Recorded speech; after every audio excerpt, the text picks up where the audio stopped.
Hello students, मैं दीपक maths lab में आप लोग का स्वागत करता हूं। आज हम लोग गद्यांश के 10 क्वेश्चन पढ़ेंगे। अच्छा, मैंने ये गद्यांश लिया कहाँ से है? मैंने यह गद्यांश जो आपका पेट का 2021 का पेपर हुआ था, 24 अगस्त को हुआ था, उसके पहले शिफ्ट में जो पेपर हुआ था उससे आए हुए 10 को, उसमें से जो 10 क्वेश्चन गद्यांश के आए थे, ये 10 क्वेश्चन वही है। देखिए, पेट का एग्जाम आप लोगों का 15 नवंबर को है और जो है उसमें 10 क्वेश्चन गद्यांश के आएंगे। आपके सिलेबस में स्पष्ट लिखा हुआ है। मैं आपको जो 6 पेपर हुआ है पेट का, दो जो 2021 में हुआ था 2 शिफ्ट में, और 2022 में 2 दिन में 4 शिफ्ट में पेपर हुआ था, तो हर शिफ्ट में 10-10 क्वेश्चन है। तो 6 पेपर और 6 पेपर है तो 60 क्वेश्चन आपका ये हो जाएगा। यही 60 क्वेश्चन मैं करवाऊंगा और इससे आपका गद्यांश का प्रॉपर आपको आइडिया मिल जाएगा कि गद्यांश आपको कैसे करना है। इससे ज्यादा पढ़ने की गद्यांश के उसमें जरूरत नहीं है और हमें लगता है इससे ज्यादा अगर पढ़ेंगे तो समय की बर्बादी होगी आपको। तो मैंने फिर से कहा है कि आज ज्यादा पढ़ने से नहीं है, आप अपना सिलेबस छांट लीजिए और उसको 10 बार 20 बार पढ़िए। मैं कह रहा हूं 90 की क्यों तैयारी करें, 100 की तैयारी क्यों न करें। ठीक है, तो एकमात्र ऐसा चैनल पूरे YouTube पे, एकमात्र ऐसा चैनल जो आपको टू द पॉइंट पढ़ाएगा, कहीं भटकने नहीं देगा। अगर आप रोज 4 घंटे भी पढ़ते हैं तो आप बेस्ट करके आ जाएंगे। अभी तो मैंने ये यूपी पेट का जो है क्लास मैंने चालू की है। अभी मैं धीरे धीरे और भी एग्जाम्स की प्रिपरेशन कराऊंगा, टीम हायर करूंगा। बस आप लोगों के सहयोग की जरूरत है। चलिए स्टार्ट करते हैं। अच्छा, जब आप गद्यांश हल करना चालू करें तो पहले गद्यांश पूरा मत पढ़िए, पहले आप प्रश्न पढ़िए ना। प्रश्न क्या है? पहला प्रश्न, पहला प्रश्न पढ़िए, सारे प्रश्न नहीं, पहला प्रश्न पढ़िए, उसके ऑप्शन पढ़िए। विश्व में शांति क्यों आवश्यक है? तो पहला ऑप्शन है मानव जाति के विकास के लिए, उत्तमोत्तम रचनात्मक कार्य के लिए, व्यापार और कृषि की उन्नति के लिए, कठोर से कठोर को भी कोमल बनाने के लिए। यही पूछा है, विश्व में शांति क्यों आवश्यक है। अब हम लोग जो है गद्यांश पढ़ते हैं। धरातल से युद्ध की विभीषिकाओं को सदा से सदा के लिए समाप्त करने के लिए गांधी जी ने विश्व को अहिंसा रूपी अस्त्र प्रदान किया। गांधी जी कहा करते थे कि अहिंसा के द्वारा विश्व के कठोर से कठोर हृदय को भी कोमल बनाया जा सकता है। उन्होंने इन सिद्धांतों का परीक्षण भी किया और वे नितांत सफल सिद्ध हुए। हिंसा से हिंसा बढ़ती है, घृणा से घृणा को जन्म देती है और प्रेम से प्रेम की अभिवृद्धि होती है। अतः यह निश्चित है कि बिना प्रेम और अहिंसा के विश्व में शांति स्थापित नहीं हो सकती। शांति के अभाव में मानव जाति का विकास संभव नहीं है। बस यहीं पे अगर आप चाहें तो पूरा पढ़ लें। अगर थोड़ा सा भी आपको दिक्कत है तो लेकिन एक बार यहाँ पे अंडरलाइन तो कर ही लीजिएगा कि हाँ, ये आंसर हो सकता है। प्रत्येक राष्ट्र का स्वर्णिम युग वही कहा जाता है जब वहाँ पूर्ण शांति और सुख रहा हो। ये स्वर्णिम युग है। उत्तमोत्तम रचनात्मक कार्य किए जाते हो। ये देखिए, ये राष्ट्र का स्वर्णिम युग है। भौतिक दृष्टि व्यापार और कृषि की उन्नति भी शांति काल में ही संभव होती है। अतः हम सदैव विश्व का कल्याण चाहते हैं तो हमें युद्ध का बहिष्कार करना ही होगा। अहिंसा और प्रेम की भावना से विश्व में शांति स्थापित करनी होगी, तभी विश्व में सुखमय एवं शांतिमय राज्य की स्थापना संभव होगी। विश्व में शांति क्यों आवश्यक है? विश्व में शांति जो है आवश्यक है मानव जाति के विकास के लिए। आपने वहां भी देखा होगा, साफ साफ लिखा था, विश्व में शांति क्यों आवश्यक है? मानव जाति के विकास के लिए। यहाँ पे आप एक बार फिर दिखा दे रहा हूँ, वहां पे हल्का सा टिक कर दीजिएगा, पूरा अंडरलाइन मत करिएगा एग्जाम में, ताकि आप अगर दोबारा वहां पे जाना चाहें तो पता रहे कि हाँ कहाँ पे, हल्का सा टिक करिएगा। हाँ, अगर आप ज्यादा से ज्यादा जो है अगर गद्यांश लगाना चाहते हैं तो यही ट्रिक, मतलब हम क्या करें कि टाइम बचे, क्या करें कि भटके नहीं, ये इसके लिए मैं जरूर कहूंगा कि आप 10-15 गद्यांश अपने से लगा, किसी भी बुक से लेके लगा लीजिएगा, क्योंकि उससे आप एग्जाम में कहाँ पे हमें खाली बिंदी लगाना है, कहाँ टिक मार देना है, ये सब हमको नजरें एकदम फिक्स करती हैं, हमारी नजर को फिक्स करती है। नहीं, आप इतनी तेज एग्जाम में प्रश्न कर रहे होते कि नजर हल्का सा चंचल हुई तो आप ए की जगह बी ऑप्शन लगा देंगे। ये मेरा खुद का अनुभव है, मैं टीचर नहीं, मैं स्टूडेंट का मनोविज्ञान पढ़ाता हूँ, यहाँ पे ध्यान रखिएगा।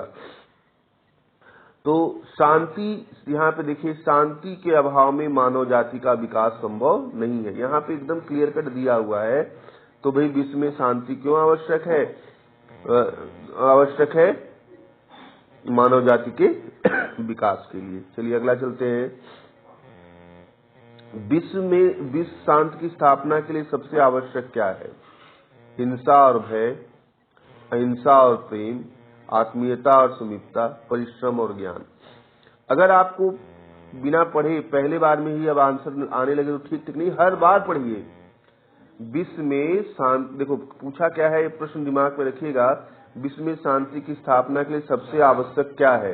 अहिंसा और भय, अहिंसा और प्रेम, आत्मीयता और समीपता, परिश्रम और ज्ञान। तो शांति के लिए सबसे आवश्यक चीज पूछी गई, तो पढ़ लीजिए फिर से। धरातल से युद्ध की विभीषिकाओं को सदा के लिए समाप्त करने के लिए गांधी जी ने विश्व को अहिंसा और प्रेम रूपी विश्व को अहिंसा रूपी प्रदान किया न। तो भाई युद्ध क्या है? अशांति को समाप्त करने के लिए अहिंसा प्रदान किया। और देख लेते हैं, गांधी जी कहा करते थे कि प्रेम और अहिंसा के द्वारा विश्व के कठोर से कठोर हृदय को भी कोमल बनाया जा सकता है। उन्होंने इन सिद्धांतों का परीक्षण किया, सफल सिद्ध हुए। हिंसा से हिंसा बढ़ती है, घृणा घृणा को जन्म देती है और प्रेम से प्रेम की अभिवृद्धि होती है। अतः यह निश्चित है कि बिना प्रेम और अहिंसा के विश्व में शांति स्थापित नहीं हो सकती। अब यहाँ पे यही जगह मेन है, विश्व में शांति के लिए क्या आवश्यक है? विश्व में शांति के लिए देखिए प्रेम और अहिंसा। इस लाइन से एकदम क्लियर कट आपका आंसर मिल जा रहा है। तो अगर ये प्रश्न पूछा गया है कि विश्व में शांति के लिए सबसे आवश्यक क्या है, तो अहिंसा और प्रेम जो है आपका ये आंसर हो जाएगा। चलिए अगला प्रश्न चलते हैं। कठोर से कठोर हृदय को भी कोमल बनाया जा सकता है। तो अभी हम लोग ने अब यहाँ से पढ़ के आंसर दे सकते हैं अहिंसा द्वारा, लेकिन आपको अगर एक पल भी थोड़ा सा भी अगर डाउट हो तो भैया एक बार जाके पढ़ लीजिएगा, डाउट के साथ आंसर मत दीजिएगा, ये मेरा आपको निर्देश है। देखिए यहाँ लिखा है, गांधी जी कहा करते थे कि प्रेम और अहिंसा के द्वारा विश्व के कठोर से कठोर हृदय को भी कोमल बनाया जा सकता है। यहाँ प्रेम और अहिंसा दोनों शब्द लिखा है, लेकिन ऑप्शन में केवल जो है अहिंसा है, प्रेम है ही नहीं। तो इसी को हम उत्तर दे देंगे, ठीक है। ये पूछा क्या गया है कि कठोर से कठोर हृदय को भी कोमल बनाया जा सकता है अहिंसा द्वारा। किसी राष्ट्र के स्वर्णिम युग के प्रमुख तत्व क्या है? मैंने जो पढ़ा हुआ है उसके अनुसार मैं आंसर लगा दूंगा शांति, सुख और रचनात्मक कार्य। लेकिन आप ऐसा मत करिएगा, अगर आपको तो थोड़ा भी डाउट हो तो आप एक बार जरूर से जरूर जो है दोहरा लीजिएगा। अब देखिए, प्रत्येक राष्ट्र का स्वर्णिम, यहाँ पे देखिए, यहाँ से पढ़िए, प्रत्येक राष्ट्र का स्वर्णिम युग वही कहा जाता है जब वहाँ पूर्ण शांति, सुख रहा हो तथा उत्तमोत्तम रचनात्मक कार्य किए जाते हो। यही स्वर्णिम युग है। आपको पता, एक दो बार पढ़ने से पता रहेगा कौन चीज कहाँ से शुरू हो रही है, तो आप तुरंत उसका आंसर दे ले जाएंगे। तो स्वर्णिम युग क्या है भाई? शांति, सुख और जब रचनात्मक कार्य। आराम से आप आंसर दे पा रहे हैं, ठीक है। चलिए नेक्स्ट क्वेश्चन चलते हैं। नितांत शब्द का उपयुक्त पर्याय है। अब यहाँ पर्यायवाची पूछ दिया है, तो अब यहाँ आपको गद्यांश से कोई मतलब नहीं है। नितांत, भली भांति, बिल्कुल, विधिवत। अब देखिए, अगर जब भी किसी चीज को अगर न समझ में आए तो उसको वाक्य में प्रयोग कर लीजिए। यह कार्य नितांत आवश्यक है। अब यह आप एक वाक्य में प्रयोग करिए, यह कार्य नितांत आवश्यक है। तो क्या नितांत, अब नितांत की जगह भली भांति, यह कार्य भली भांति आवश्यक है, नहीं भैया, ये तो आंसर नहीं होगा। यह कार्य बिल्कुल आवश्यक है, यह कार्य विधिवत आवश्यक है, यह कार्य निम्न आवश्यक है, तो आप पाएंगे कि बिल्कुल एकदम सही बैठ रहा है नितांत का पर्याय। इस तरह से पर्याय निकालिएगा, ठीक है। चलिए अगला हम लोग गद्यांश चलते हैं। ये देखिए गद्यांश थोड़ा सा उल्टा आ गया है, तो इसमें आपसे हम क्षमा चाहेंगे। इसको जो है आप जो है उल्टा करके देख लीजिए, ठीक है। चलिए पहले प्रश्न देख लेते हैं। अब आ गया है तो उसको यहीं पे बना देते हैं। थोड़ा हर चीज सही होना नहीं चाहिए, थोड़ा गलती उल्टी होनी चाहिए भाई। विज्ञान मानव की सबसे बड़ी शक्ति इसलिए कही गई क्योंकि इसके बल से मनुष्य विद्युत शक्ति का स्वामी है, प्रकृति और प्राणी जगत का सिरमौर है, सभी भौतिक सुविधाओं से संपन्न है, अंतरिक्ष के क्षेत्र में हस्तक्षेप कर सकता है। अब चलिए हम लोग पढ़ते हैं कि भाई विज्ञान मानव की सबसे बड़ी शक्ति इसलिए कही गई क्योंकि इसके बल से मनुष्य, ये लाइन बहुत इंपॉर्टेंट है। यही लाइन ढूंढ अगर मिल जाए तो वही आंसर हो जाएगा। चलिए हम लोग देख लेते हैं। आज विज्ञान आज के मानव जीवन का अविभाज्य एवं घनिष्ठ अंग बन गया है। मानव जीवन का कोई भी क्षेत्र विज्ञान के अश्रुतपूर्व आविष्कारों से अछूता नहीं रहा। इसी से आधुनिक युग विज्ञान का युग कहलाता है। आज विज्ञान ने पुरुष और नारी, साहित्यकार और राजनीतिक, उद्योगपति, कृषक, पूंजीपति, श्रमिक और चिकित्सक और सैनिक, अभियंता और शिक्षक तथा धर्मज्ञ और तत्वज्ञ, सभी को और सभी क्षेत्रों में किसी न किसी रूप में अपने अप्रतिम प्रदेय से अनुग्रहित किया है। आज समूचा परिवेश विज्ञानमय हो गया है। विज्ञान के चरण गृहिणी के रसोई घर से लेकर बड़ी बड़ी प्राचीरों वाले भवनों और अट्टालिकाओं में ही दृष्टिगत नहीं होते, प्रत्युत वे स्थल और जल की सीमाओं को लांघकर अंतरिक्ष में भी गतिशील हैं।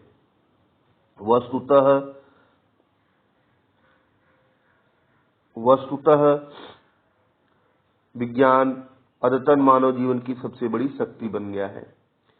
इसके बल से मनुष्य, प्रकृति और प्राणी जगत का शिरोमणि बन सका। ये लाइन देखिए मैच कर रही है। अब आप देख लीजिए, एक सेकंड। अब देखिए, विज्ञान मानव की सबसे बड़ी शक्ति इसलिए है क्योंकि इसके बल से मनुष्य, प्रकृति और प्राणी जगत का सिरमौर है। सीधे सीधे आंसर हो गया, ठीक है। अच्छा, अब यहाँ पे आप अगर देखेंगे तो एक शब्द है अश्रुतपूर्व। इसका अर्थ क्या है?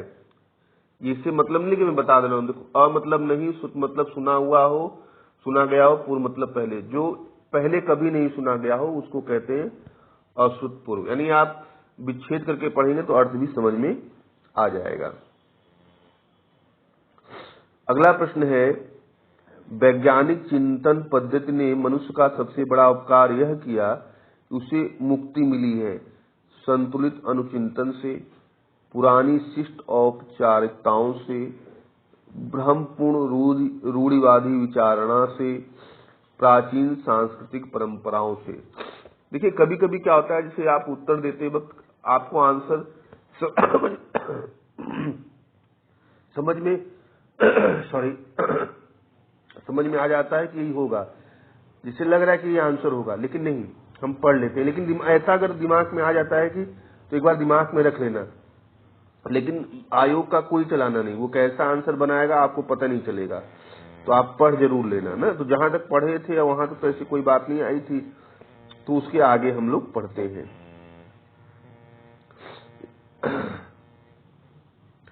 विज्ञान के अनुग्रह से वह देखो शिरोमणि बन सका है। वहां से आगे चल रहे, विज्ञान के अनुग्रह से वह सभी प्रकार, अनुग्रह मतलब आशीर्वाद से सभी प्रकार की सुविधाओं, संप्रदायों का स्वामित्व प्राप्त कर चुका है। वह ऋतुओं के प्रकोप से भयाक्रांत एवं संत्रस्त नहीं है। विद्युत ने उसे आलोकित किया है, उष्णता और शीतलता दी है, बटन दबाकर किसी भी कार्य को संपन्न करने की ताकत दी है। मनोरंजन के विविध साधन उसे सुलभ है। यातायात एवं संचार के साधनों के विकास से समय और स्थान की दूरियां कम हो गई हैं और समूचा विश्व एक परिवार सा लगने लगा है। कृषि और उद्योग के क्षेत्र में उत्पादन की तीव्र वृद्धि होने के कारण आज दुनिया से पहले से अधिक धन धान्य से संपन्न है। शिक्षा और चिकित्सा के क्षेत्र में विज्ञान की देन अभिनंदनीय है। विज्ञान के सहयोग से मनुष्य धरती और समुद्र के अनेक रहस्य हस्तामलक करके अब अंतरिक्ष लोक में प्रवेश कर चुका है। सर्वोपरि विज्ञान ने मनुष्य को बौद्धिक विकास प्रदान किया है। देखिए, अब हम लोग आ चुके हैं यहाँ पे, बौद्धिक वाली बात आ गई और बौद्धिक का प्रश्न भी था, और वैज्ञानिक चिंतन पद्धति दी। वैज्ञानिक चिंतन पद्धति समझाया हुआ है। वैज्ञानिक चिंतन पद्धति से मनुष्य अंधविश्वासों और रूढ़ि परंपराओं से मुक्त होकर स्वस्थ एवं संतुलित ढंग से सोच विचार कर सकता है। रूढ़ि परंपराओं से मुक्त होता है और कैसा विचार करता है? स्वस्थ एवं संतुलित सोच विचार कर सकता है। तो अब हम लोग इसका आंसर आराम से दे लेते हैं। प्रश्न क्या था? वैज्ञानिक चिंतन ने मनुष्य का सबसे बड़ा उपकार यह किया कि उसे मुक्ति मिली है भ्रमपूर्ण और रूढ़िवादी विचारणा से। विश्व के परिवारवत लगने का प्रमुख कारण क्या है? यातायात एवं संचार साधनों का विकास। मैंने पढ़ा है तो वहां पे एकदम मेरे दिमाग में ये बात बैठी हुई है। आप चाहो तो उसको रिपीट करो, मैं तो यही कहूंगा आप रिपीट कर लीजिएगा, ठीक है। ये अभी वीडियो खत्म होगा तो आपको लगेगा सर ने 10 क्वेश्चन कराने में इतना टाइम लिया। अरे मैंने तो आपको समझाने के लिए सारा टाइम लिया है, ठीक है। आप लेकिन इतना टाइम नहीं लेंगे। 10 क्वेश्चन का मतलब जो है मैक्स टू मैक्स 10 मिनट बहुत है। 10 मिनट भी लेंगे तो चलेगा, क्योंकि 100 क्वेश्चन के लिए 120 मिनट आपको मिल रहा है, तो कोई दिक्कत नहीं है। और कम समय लेंगे तो बहुत अच्छा, लेकिन 10 मिनट से ऊपर लेने की जरूरत नहीं है। अच्छा, अगला प्रश्न क्या है? हस्तामलक शब्द से अभिप्रेत है। अब देखिए यहाँ पे अगर जैसे हमें ये कहूंगा, अब हस्तामलक का अगर अर्थ आपको नहीं पता है तो जहां भी हस्तामलक आपके वाक्य में दिया है वहां पे बार बार पढ़िए, आपको पक्का जो है उसका अर्थ पता चल जाएगा। स्पष्ट और अनायास बोधगम्य होता है। अब इसको अगर आप गूगल पे चेक करेंगे तो जैसे लगेगा कि पास रखे आंवले की तरह, लेकिन ये नहीं है। मतलब स्पष्ट, हस्तामलक का स्पष्ट और अनायास बोधगम्य, मतलब बिना प्रयास के ही बोधगम्य रहेगा। अगर एक बार वो चीज आ जाएगी तो उस पर कोई अब शंका नहीं है। तो हस्तामलक का आंसर क्या होगा? स्पष्ट और अनायास बोधगम्य।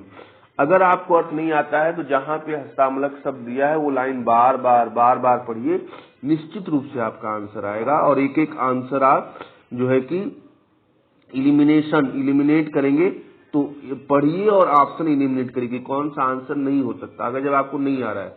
ये नियम है। अगला है वैज्ञानिक चिंतन पदबंध से आशय है। अभी मैं आपको दिखाता हूं वैज्ञानिक चिंतन से का मतलब क्या बताया वहां पे। आप लास्ट लाइन में हम लोग पढ़ रहे थे, अब यहीं पे देखिए, वैज्ञानिक चिंतन पद्धति दी। वैज्ञानिक चिंतन पद्धति से मनुष्य अंधविश्वासों और रूढ़िवादी परंपराओं से मुक्त होकर स्वस्थ एवं संतुलित सोच विचार कर सकता है और यथार्थ, आगे पढ़ लेते हैं, लेकिन संतुलित सोच विचार कर सकता है, यहाँ जो है बात, और यथार्थ एवं सम्यक जीवन जी सकता है। तो यहाँ पे वैज्ञानिक चिंतन की बात की थी, तो आगे आप चाहो तो पढ़ो, चाहे तो मत पढ़ो। पढ़ लोगे तो ठीक ही है, कोई दिक्कत नहीं है। अब यहाँ जो है वैज्ञानिक चिंतन पदबंध से आशय क्या है? परंपरागत चिंतन, भावात्मक चिंतन। ये भी गलत हुआ, कोई वहां ऐसा ही नहीं वैज्ञानिकों द्वारा किया गया चिंतन, ये नहीं है। स्वस्थ एवं संतुलित चिंतन, वो देखो लाइन हम लोग ने जो पढ़ी है वहां पे साफ दिया है कि इससे ये डेवलप होता है, वैज्ञानिक चिंतन से ये बात डेवलप होती है। तो इस तरह 10 क्वेश्चन आपको करना है, ठीक है। अच्छा हाँ, अगर आप ये गद्यांश का वीडियो देख रहे हैं तो अगर आपके मन में कोई भी प्रश्न आवे, कोई भी, तो आप उसको पूछिए जरूर। उससे मैं आपके अकॉर्डिंग ज्यादा से ज्यादा हो पाऊंगा। एक्चुअली अभी मैं आपका जो मनोविज्ञान है वो मैं एज ए स्टूडेंट कैसे एग्जाम देता था, उस अकॉर्डिंग मैं आपका मनोविज्ञान जो है समझता हूं। लेकिन आप जब कमेंट करेंगे तो आपके मनोविज्ञान को मैं एग्जैक्ट समझ पाऊंगा और चीजों को कैसे परिवर्तित करना है, कैसे टीचिंग रखनी है, कैसे स्टूडेंट को अप टू द मार्क और 100% रिजल्ट ओरिएंटेड करना है, इस पे मैं काम कर पाऊंगा। वीडियो को शेयर, लाइक और सब्सक्राइब करिए। अगले